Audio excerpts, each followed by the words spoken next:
지난 시간에 혼의 구원에 대해서 말씀을 상고하면서 우리 마음이 새롭게 변화를 받는 것의 중요성을 말씀드렸는데, 오늘은 영의 생각에 순종함으로 우리의 구원을 이뤄내는 것에 관하여 은혜의 말씀을 나누고자 합니다. 빌립보서 2장 5절에 너희 안에 이 마음을 품으라 곧 그리스도 예수의 마음이니 라는 이 말씀을 한글 킹제임스 성경으로 다시 보시면 너희 안에 이 생각을 품으라 곧 그리스도 예수 안에도 있는 생각이다 라고 말씀하고 있는데, 이 말씀은 우리가 그리스도 예수의 생각을 가짐으로써 우리의 마음이 새롭게 변화되는 것임을 말씀해 주고 있습니다. 우리가 만일 거듭났다 하면서도 아직도 계속 자기 생각이 옳다고 생각하고 자신을 의지하여 산다면 이 사람은 여전히 본성으로 사는 육신의 사람입니다. 아담이 선악을 알게 하는 나무의 실과를 따먹은 이후로 모든 사람은 자기 눈에 좋을 대로 살아가면서 자기는 옳다고 생각하는 교만한 마음으로 다른 사람을 쉽게 판단하는 경향이 강합니다. 이것이 타락한 인간의 본성입니다. 그러나 그리스도의 생각은 아담과 달랐습니다. 빌립보서 2장 6절로 8절을 보시면 그는 근본 하나님의 본뜻이나 하나님과 동등됨을 취할 것으로 여기지 아니하시고 오히려 자기를 비워 종의 형체를 가지사 사람들과 같이 되셨고 사람의 모양으로 나타나사 자기를 낮추시고 죽기까지 복종하셨으니 곧 십자가에 죽으십니다 라고 말씀해 줍니다. 자, 그런데 예수의 생각을 품고 살아야 할 우리가 여전히 자신을 다른 사람보다 높게 여기고 자신을 옳고 다른 사람을 그르며 다른 사람이 한 것은 아무것도 아니라고 생각한다면 그의 생각은 아직 새롭게 되지 않았다는 겁니다. 이런 생각은 자신을 의지하여 살게 하는 육신의 생각입니다. 우리는 이제 이런 옛사람을 벗어버리고 오직 마음을 새롭게 함으로 변화를 받아 그리스도의 생각이 우리의 생각이 되게 해야 합니다. 그래야만 우리가 육신의 생각에서 벗어나 그리스도의 생각을 품고 새 사람으로 살아갈 수 있는 것입니다. 에베소 4장 22절에서 24절 말씀을 보시면 너희는 유혹의 욕심을 따라 썩어져가는 구습을 따르는 옛사람을 벗어버리고 오직 너희의 심령이 새롭게 되어 하나님을 따라 의와 진리의 거룩함으로 지으심을 받은 새 사람을 입으다 라고 말씀합니다. 맞습니다. 누구든 그리스도 안에 있으면 새로운 피조물입니다. 이전 것은 다 지나갔으니 보라 새 것이 되었다라고 말씀합니다. 그러므로 이제 우리는 옛사람을 벗어버리고 의와 진리의 거룩함으로 지으심을 받은 새 사람으로 살아갑니다. 여기에 중요한 전환점이 있습니다. 그것은 22절의 옛사람과 24절의 새 사람 사이에 23절에 오직 너희의 심령이 새롭게 되었다라고 말씀해 주고 있습니다. 이것이 새 사람으로 살아갈 수 있는 열쇠입니다. 그러니까 우리의 심령이 새롭게 되었다는 것은 로마서 12장 2절에서 오직 마음을 새롭게 함으로 변화를 받아 라고 하는 말씀에서 여기서 새롭게 변화를 받은 마음은 마인드입니다. 그러니까 우리의 심령이 새롭게 되었다는 것은 우리의 생각이 새롭게 되었다는 것입니다. 그래서 한글 킹제임스 성경은 생각의 영 안에서 새롭게 되었다라고 말씀한 것입니다. 자, 이 말은 우리가 거듭날 때 부활하신 주님이 생명 주는 영으로 우리 안에 오심으로써 내 영이 살아난 것인데, 이때 내 영과 주님의 영이 연합되어져 주님의 영이 내 생각 속에 들어와서 우리의 생각 영 안에서 새롭게 된 것임을 말씀해 준 것입니다. 그래서 우리의 마인드가 곧 생각이 새롭게 되었다는 것입니다. 자, 우리가 이 진리를 실제로 인식할 때 우리는 옛사람을 벗어버리고 새 사람으로 변화된 삶을 살 수 있는 열쇠를 가지는 겁니다. 그렇습니다. 이로 인하여 우리가 영뿐만 아니라 우리의 혼까지도 변화될 수 있는 길이 열린 것입니다. 그렇습니다. 우리의 생각의 영이 새롭게 되었다는 것을 인식할 때 곧 우리의 마인드가 새롭게 되었음을 알게 될 때 우리의 삶과 인격과 혼에도 변화가 일어나는 것이죠. 이렇게 하나님의 영이 내 생각의 영과 하나가 됨으로써 내 생각과 주님의 생각이 협력하게 되고 하나님이 내 안에서 자기 기뻐하신 뜻을 우리로 손을 두고 행하실 수 있게 되었음을 말씀해 준 것입니다. 자, 이러한 변화는 우리의 일상에서 또 개인의 삶이든 혹은 교회 생활에서든 하나님의 영이 우리의 생각을 관리하고 통치하시며 간섭하신다는 것을 말씀해 줍니다. 사실 우리의 삶은 매 순간 뭔가를 생각하고 선택하면서 살아가는 것이죠. 예를 들면 우리는 일상에서 무엇을 먹을까, 무엇을 입을까를 염려하면서 산다는 겁니다. 형제들은 주로 어떻게 먹고 살까를 생각하고 있다면 자매들은 옷 입는 것이나 화장하는 일에도 마음이 쓰이는 것입니다. 그래서 주님을 사랑하고 있지만 다른 사람들의 옷이나 장식이 눈에 들어오고 나도 저렇게 해보고 싶은 생각이 들 때가 있다는 것입니다. 그러니까 세상 사람들처럼 나도 멋지게 꾸며보고 싶은 그런 충동이 일어난다는 것입니다. 그런데 제 아내를 보면 믿는 자매들은 그렇게 하지 못하는 것을 봅니다. 남자들도 종류는 다르지만 유혹의 욕심에 끌리는 것은 사실입니다. 그런데 우리가 그렇게 하지 못하는 것은 우리가 이런 허접한 생각을 하게 되면 우리 속에서 그런 생각을 막아서는 무언가가 있다는 것입니다.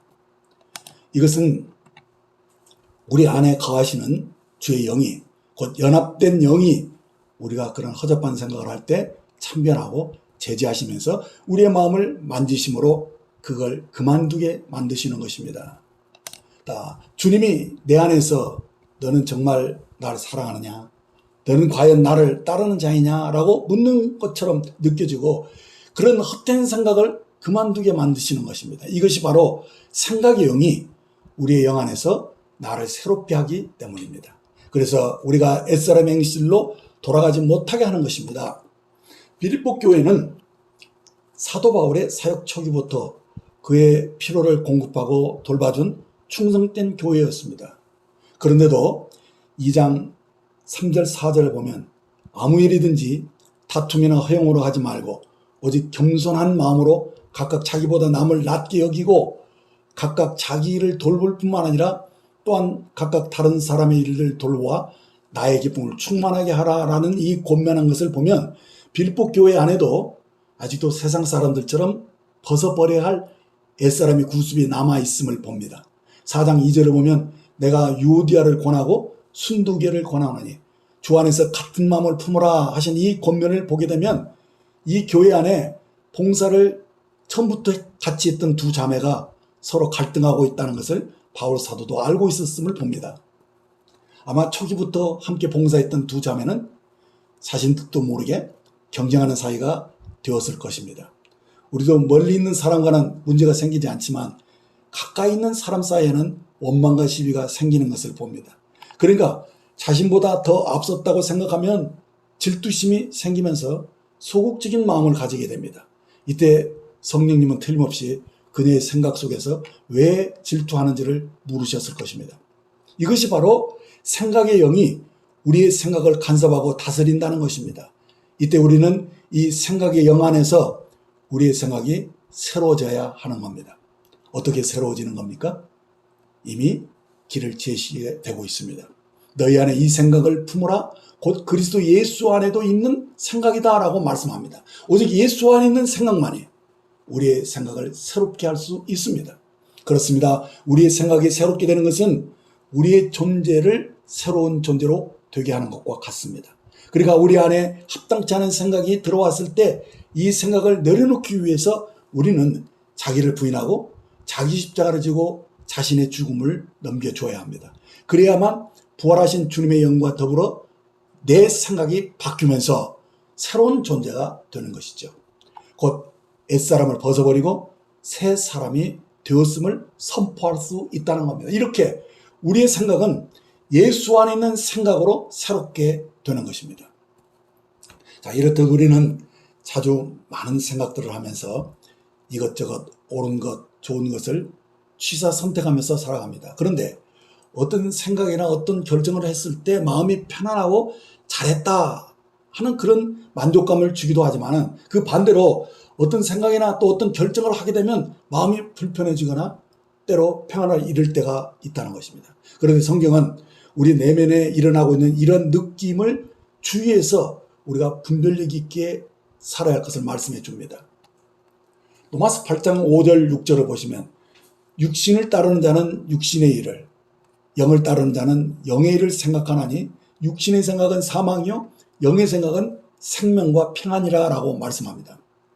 우리가 무엇을 생각하고 행하든지 그것이 하나님에게로서 나온 것이 아니라면 그것은 육신의 생각에서 나온 것이죠. 거기에는 생명과 평안이 없다는 것입니다. 그러니까 자기가 세상의 중심이 되어서 결정하는 그런 생각과 판단은 아무리 옳게 보여도 그것은 자기의 의일 뿐입니다. 하나님의 의가 아니라는 것입니다. 그렇습니다. 나 중심으로 판단해서 나오는 것들은 모두 육신의 생각입니다. 육신의 생각은 사망입니다. 그러므로 믿는 우리는 이제 당연히 영의 생각으로 사셔야 합니다. 그렇다면 우리가 어떻게 영의 생각으로 살 수 있는 것입니까? 그것은 우리가 자기 일을 구하지 않고 하나님의 뜻을 구하는 영의 일을 생각할 때에 우리는 비로소 영의 생각으로 살게 된다는 것입니다. 우리는 앞에서 주의 영이 우리의 생각에 들어왔을 때 그것을 에베소서 4장 23절에서는 생각의 영 안에서 새롭게 되었다라고 말씀했는데 이제 우리의 생각이 영으로 충만해짐으로써 이제 영의 일을 생각하는 단계로 나아가게 될 때 영의 생각으로 사는 자가 되는 것입니다. 그러니까 생각의 영과 영의 생각은 거의 비슷한 상태지만 로마서 8장에서 말하는 영의 생각이 에베소서 4장에서 말하는 생각의 영보다 한 단계 더 진보된 것으로 보면 좋습니다. 영의 일을 생각하는 그런 온전한 상태가 되었을 때 영에 속한 사람이 되고 그 결과로 우리가 생명과 평안을 누리게 되는 것입니다. 자, 우리가 이렇게 영의 생각으로 살려면은 어떻게 해야 됩니까? 골로새 3장 2절에 보면 위의 것을 생각하고 땅의 것을 생각하지 말라고 말씀합니다. 그리고 고린도서 2장 16절 말씀을 보면 누가 주의 마음을 알아서 주를 가르치겠느냐. 그러나 우리가 그리스도의 마음을 가졌느니라 라고 말씀하신 것을 보게 되면 그리스도의 생각이 바로 영의 생각이라는 것입니다. 이렇게 우리가 그리스도의 생각을 품고 영의 일을 생각하는 것만이 생명과 평안을 누릴 수 있는 길입니다. 자, 이제 빌립보서 2장 12절과 13절 말씀을 보겠습니다. 그러므로 나의 사랑하는 자들아 너희가 나 있을 때뿐 아니라 더욱 지금 나 없을 때도 항상 복종하여 두렵고 떨림으로 너희 구원을 이루라. 너희 안에 행하시는 이는 하나님이시니 자기 기쁘신 뜻을 위하여 너희에게 소원을 두고 행하게 하시나니. 자, 이 말씀은 우리의 복종을 통해서 자신의 구원을 이뤄낼 필요가 있음을 말씀해 주고 있습니다. 그러니까 이 말은 이미 얻은 구원을 우리가 복종을 통해서 그대로 살아내라는 말입니다. 이 말은 우리가 구원을 이뤄낼 수 있는 것은 우리의 순종 여부에 달렸다는 말이죠. 하지만 우리의 복종은 우리의 의지에 속한 것이지만은 이 복종이 13절의 말씀, 곧 너희 안에서 운행하시는 하나님과 연결되었다는 것을 보게 되면 우리의 의지가 하나님의 운행하심의 결과라는 것을 보여줍니다. 그렇다면 이 말은 하나님이 우리의 의지 안에 들어오셔서 우리가 자발적으로 순종하고 싶은 소원을 일으켜주고 계신다는 말씀이죠.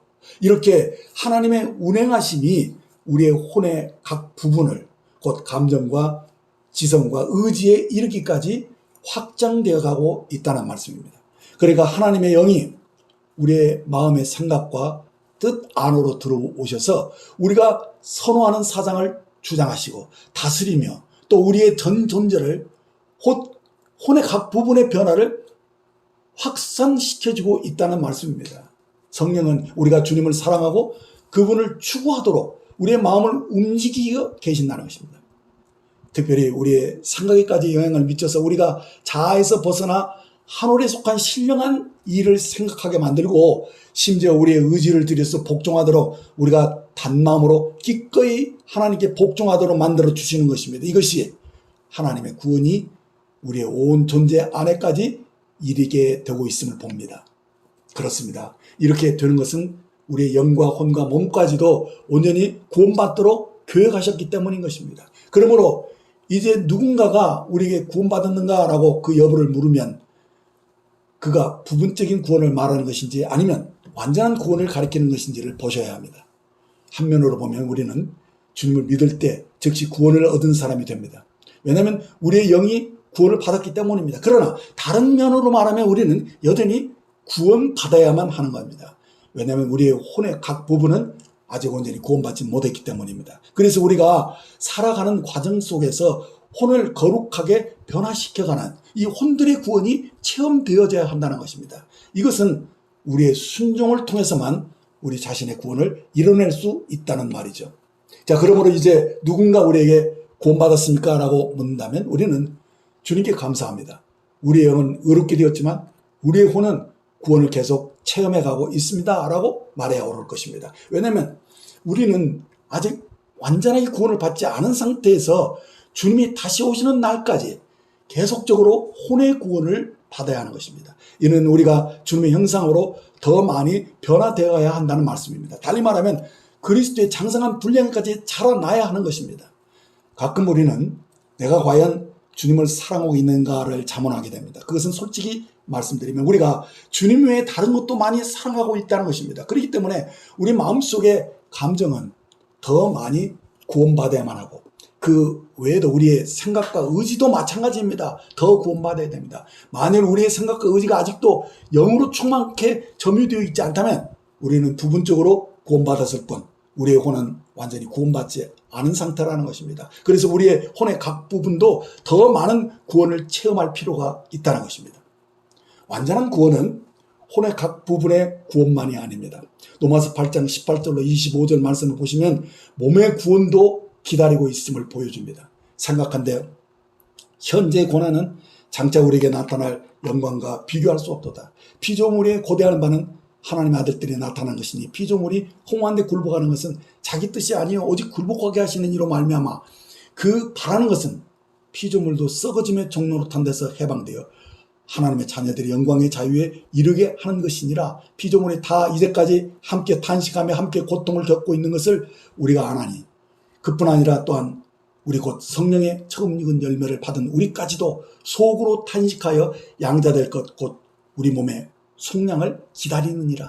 우리가 소망으로 구원 얻었음에 보이는 소망이 아니니 보는 것을 누가 바라려?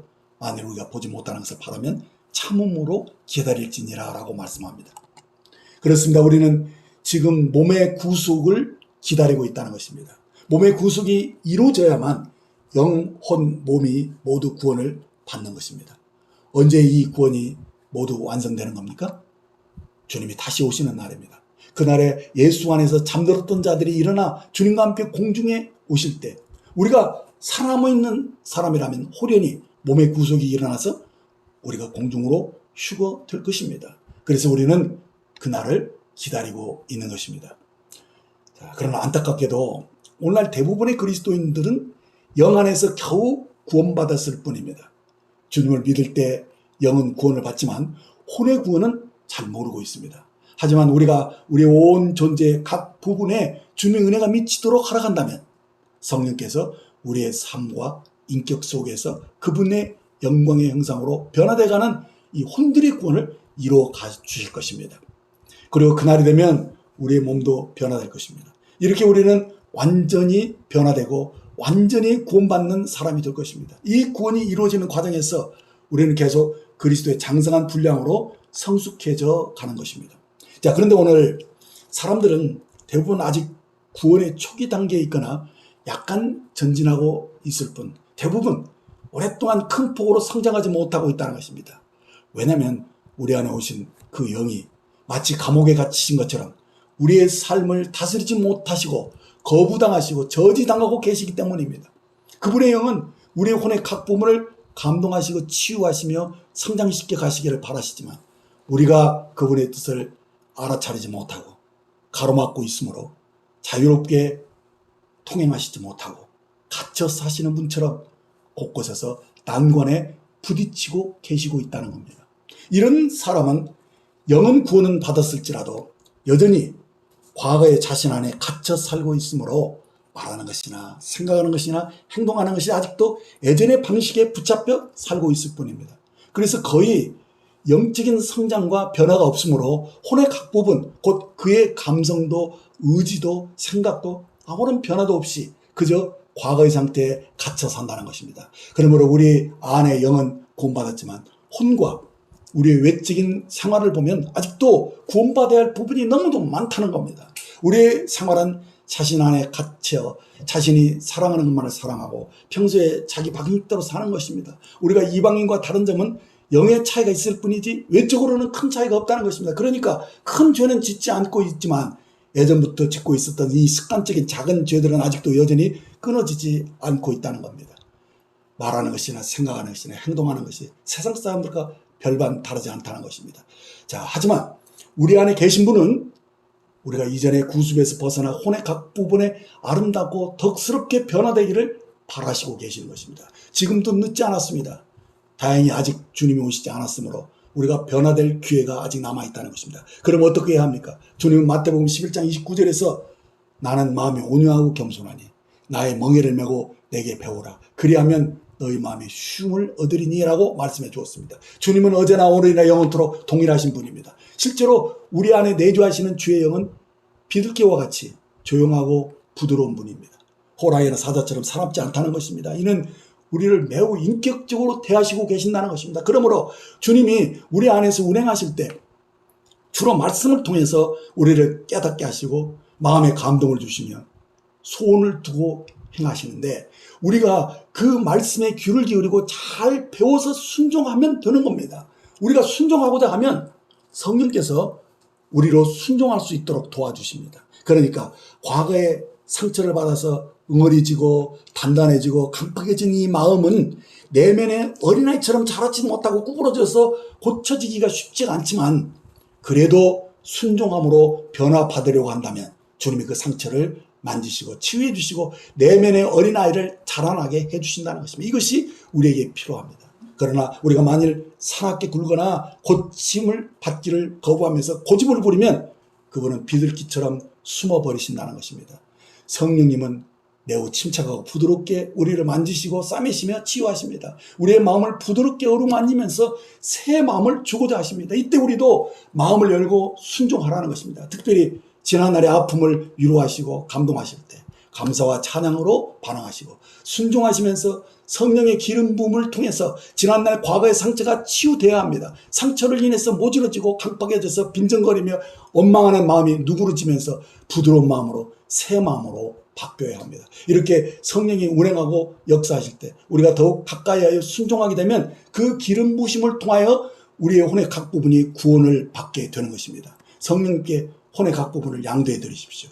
주님의 마음과 생각과 심지를 성령님의 그 요소로 가득 채우십시오. 내면의 어린아이가 점차 영적인 사람으로 변화될 것입니다. 그러면 더는 원망과 시비가 없어짐으로써 과거에서 벗어나 화평한 가운데 행할 수 있게 되는 것입니다. 이렇게 우리가 순종하는 것은 교리나 성경의 가르침에만 순종하라는 말이 아니고 성령이 운행하실 때 우리 안에서 우리의 생각을 바꾸시려 하실 때 그때 순종하라는 것입니다. 하나님은 우리 안에서 운행하심으로 그 뜻을 세우시고 그걸 밖으로 행하게 하심으로써 우리를 온전하게 빚어가시는 분입니다. 우리 안에서 이루어가시는 하나님의 뜻이 무엇입니까? 빌립보서 2장 16절에서 생명의 말씀을 밝혀 나의 다름질이 헛되게 아니하고 수고도 헛되지 아니하고 그리스도의 날에 내가 자랑할 것이 내게 있게 하려면 하신 말씀대로 그리스도가 오시는 그날의 생명의 말씀을 밝히는 것입니다. 여기서 생명의 말씀은 요한복음 1장 1절에 보시면 그리스도 자신입니다. 그러므로 생명의 말씀을 밝힌다는 것은 우리가 구원을 누리는 결과는 내 안에 사시는 그리스도의 영광을 드러내는 것입니다. 그렇습니다. 2장 15절에 이는 너희가 흠이 없고 순전하여 어그러지고 거스리는 세대 가운데서 하나님 흠없는 자녀로 세상에서 그들 가운데 빛들로 나타나며 하고 우리가 세상에서 빛들로 나타나지는 것 그것을 주님이 기뻐하신다는 것입니다. 하나님께서 우리 안에 운행하실 때 우리가 기꺼이 순종하게 되면 우리의 변화된 삶으로 인하여 이 어그러진 세상에서 흠없는 자녀로 세상에서 빛들로 나타나게 되므로 하나님께 영광을 돌리는 것입니다. 이렇게 하나님의 일은 우리 안에서 시작되어서 점차 바깥쪽으로 확장되어 나가는 것입니다. 마치 잔잔한 호수에 돌을 던지면 중심이 시작된 파동이 주변으로 번져나가 호수 전체에 퍼지는 것처럼 그리스도의 인의 생활은 안에서 시작하여 그 파동이 밖으로 퍼져나간다는 것입니다. 하나님은 밖에서 우리를 변화시키려 하시지 않으시고 그분 자신을 우리 영 안에 두시고 우리의 영 안에서 우리의 생각을 새롭게 하심으로 우리를 변화시켜 가시는 것입니다. 이것이 하나님의 일입니다. 그러므로 그리스도인으로서 우리가 중요하게 여겨야 하는 것은 외적으로 내가 성경 말씀을 지키려 하는 것보다는 하나님께서 내 안에 오셔서 우리의 생각을 새롭게 바꿔주심으로 이 세상에서 주님의 영광을 드러내는 것에 있다는 것입니다. 그래서 우리가 자기의 생각대로 주님을 위해서 무언가를 하려고 하기보다는 내 안에서 운행하시는 하나님의 인도하심을 받아서 주님의 기뻐하시는 뜻을 나타내는 것이 더욱더 중요하다는 것입니다. 사도행전 16장 7절 말씀 보시면 성령이 아시아에서 말씀을 전하지 못하게 하시거늘 그들이 부르기아와 갈라데 땅으로 다녀가 무시아 앞에 이르러 비두니아로 가고자 애쓰되 예수 영이 허락지 아니하는지라라는 이 구절을 보시면 정말 놀라운 사실을 깨닫게 됩니다. 우리의 생각에는 말씀을 전하는 일이라면 어떤 것이든지 다 좋은 일이라고 하나님 기뻐하실 것이라고 생각하기 쉬운데 방금 읽은 말씀을 보면 성령이 아시아에서 말씀을 전하지 못하게 하신 것뿐만 아니라 다른 곳으로 가서 전하려고 할 때 그렇게 애썼을 때 예수 영이 허락지 아니하였다라고 말씀하고 있습니다. 이건 우리의 상식을 뛰어넘는 일입니다. 하지만 복음 전파는 어디까지나 하나님의 주권에 속한 하나님의 계획이기 때문에 우리는 하나님의 지시를 따라야 합니다. 우리는 성령보다 기도보다 앞서서는 안 됩니다. 그렇습니다. 사도 바울은 이 섭리를 깨달은 것입니다. 9절에 보면 밤의 환상이 바울에게 보였습니다. 마케도니아 사람이 건너와서 우리를 도와달라 하는 환상이었습니다. 그래서 바울은 복음 전파의 진로를 아시아에서 마케도니아로 옮긴 것입니다. 이것이 바로 성령이 운행하심에 순종한 모습입니다. 우리도 이렇게 하셔야 합니다. 그래서 우리는 매일 아침 우리의 헌신을 새롭게 해야 합니다. 레위기 6장 12절을 보면 제단 위에 불은 항상 피워 꺼지지 않게 할지니 제사장은 아침마다 나무를 그 위에 태우고 번제물을 그 위에 벌려놓고 그 화목제의 기름을 그 위에 불사를 치니라라고 이 제사장이 해야 할 일을 말씀했는데 뭐냐? 아침마다 이 번제를 새롭게 드려야 한다는 것입니다. 그런데 이 제사장이 여기서 이 제단의 불을 끄지 않는 것을 함께 말했습니다. 이것은 우리가 주님 앞에서 성령으로 기도하는 것을 계속 해야 할 뿐만 아니라 우리의 헌신이 날마다 새롭게 되어야 한다는 것을 말씀한 것입니다. 우리의 기도는 내가 바라는 것을 말하기보다는 조용히 주의 음성을 듣는 기도를 배워야 합니다. 만일 염려되는 일이 있다면 아무것도 염려하지 말고 다만 모든 일이 기도와 간구로 너희 구할 것을 감사함으로 하나님께 아뢰라는 이 말씀 의지해서 기도하면 됩니다. 그러니까 어떤 문제이든 주님께 말씀을 드리되 주님이 말씀하시도록 내 안에서 세미한 음성을 말씀하시도록 그것을 듣고자 했어야 합니다. 이 말은 내면의 느낌을 살피고 주님이 주신 소원을 따라서 지혜롭게 행하라는 말입니다. 예를 들면 건강하려면 적절한 음식과 충분한 수면 그리고 적절한 운동이 필요하듯이 매일 아침 주님 앞에 나아가 말씀과 기도와 찬양으로 주님과 함께 시간을 보내야 한다는 것입니다. 제 속에는 20-30분이면 충분하다고 봅니다. 하나님의 구원은 성령에 복종하는 우리의 협력으로 이루어지는 것입니다. 우리가 기꺼이 복종하려 하면 하나님은 그분의 생명을 은혜로 공급해 주십니다. 이것이 매일 계속됨으로써 우리의 영광이 우리의 온 존재에 확장되어 가는 것입니다. 이렇게 날마다 우리의 혼의 구원이 체험되어질 때 우리는 그 영광에 한 발자국 더 다가서는 것입니다. 이는 어제보다 오늘이 그 영광의 날이 더 가까워왔다는 말씀입니다. 기도하겠습니다. 주님 감사합니다. 저희가 주 예수를 믿음으로 우리 영이 의롭게 된 것을 감사드립니다. 영생은 곧 유일하신 참 하나님과 그 보내신 자 예수 그리스도를 아는 것입니다. 그러므로 우리 주 예수님과 교제케 하시는 하나님은 미쁘십니다. 우리가 예수님을 보지 못하였으나 사랑하게 하시고 말할 수 없는 영광으로 즐거움으로 주님 다시 오시는 그날까지 주님을 사모하게 하시니 감사합니다. 이것은 바로 우리의 구원이 완성되는 날까지 계속될 것입니다. 그렇습니다. 저희가 그날에 되기까지 계속 주님을 사랑하고 더 알아가기를 원합니다. 아직도 저희의 혼은 미약한 부분들이 많습니다. 구원받아야 할 부분이 많습니다. 저희 내면에 아직도 자라나지 못하고 울고 있는 내면의 아이가 있습니다. 주님, 이런 아이들을 자라나게 해주십시오. 아직도 옛사람이 구습에 벗지 못한 것들이 다 벗어나게 하시고 저희를 불쌍히 여기주셔서 오직 주님 안에서 주님의 모습으로 아름답게 성장해 나갈 수 있도록 도와주옵소서. 주님의 온유하고 겸손하신 모습으로 닮아가게 하소서. 주님 다시 오시는 그날 칭찬과 존귀와 영광을 받을 수 있도록 저희를 성숙시켜 주시옵소서. 감사합니다. 우리 주 예수님의 이름으로 기도드립니다. 아멘.